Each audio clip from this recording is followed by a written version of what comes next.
annual checkups, right? Annual checkups, which we are all advised to have annually. And of course, that really came about from life insurance in the turn of the 20th century. You had to have a checkup to get life insurance, and then to maintain it, you had to have a checkup every year. And around the 1920s, the American Medical Association decided that was a terrific idea and introduced it to the wider public who didn't have life insurance. Even though, since that time, there's absolutely no correlation between how long you will live and your annual physical. And the real issue I have with annual physicals is the medication. You know, that there are things that could be naturally taken care of. High blood pressure, low blood pressure, unless, your heart is stopping, then, you probably need some sort of pacemaker. But there are things that you're just automatically given drugs to. And when I was in my 50s, about 25 years ago, I was told I had to take hormones because I was having menopause. And I did take a patch for 3 months, and I had a very severe reaction to it that required more tests to find out that, in fact, I was fine. And so I said, no, I'm not going to take those hormones. And the doctors, and at that time, they shifted you around. You belonged to some sort of plan. You never saw the same doctor twice. They were nuts. They were like, oh my God, you're going to have a heart condition. You're going to look like an old person. You're going to, your bones, your heart. They threatened me with everything. And I went, yeah, I'm going to take my chances. And it turned out that I was right, because they had a 10,000 woman study going on with these hormones. Some were on placebos and some were on the hormones. And they stopped that study because the women who were on that study were getting ovarian cancer, uterine cancer, breast cancer at a much higher rate than people who were not taking hormones.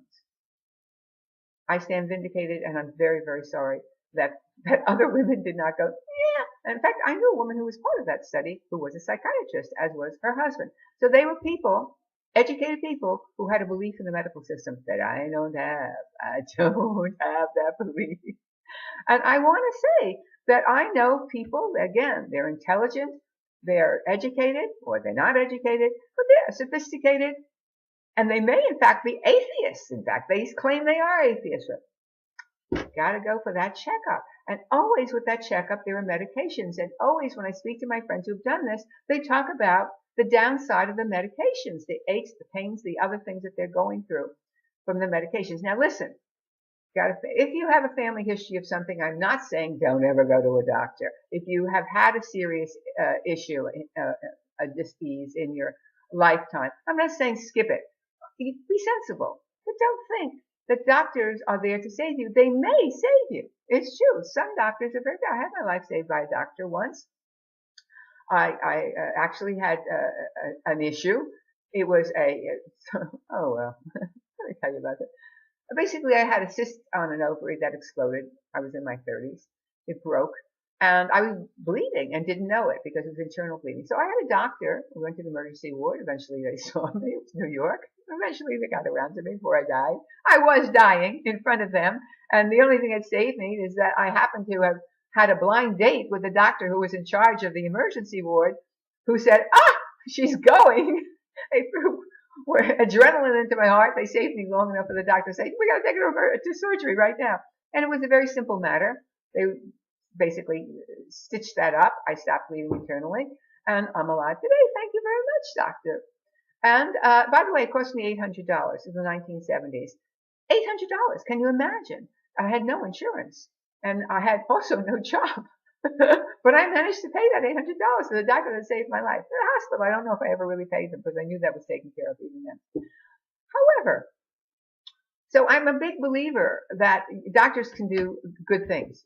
You should definitely see a doctor when you need to see a doctor. I'm not a big believer in seeing a doctor when you don't need to see a doctor. And yes, I know there are silent diseases, which we all know means cancer.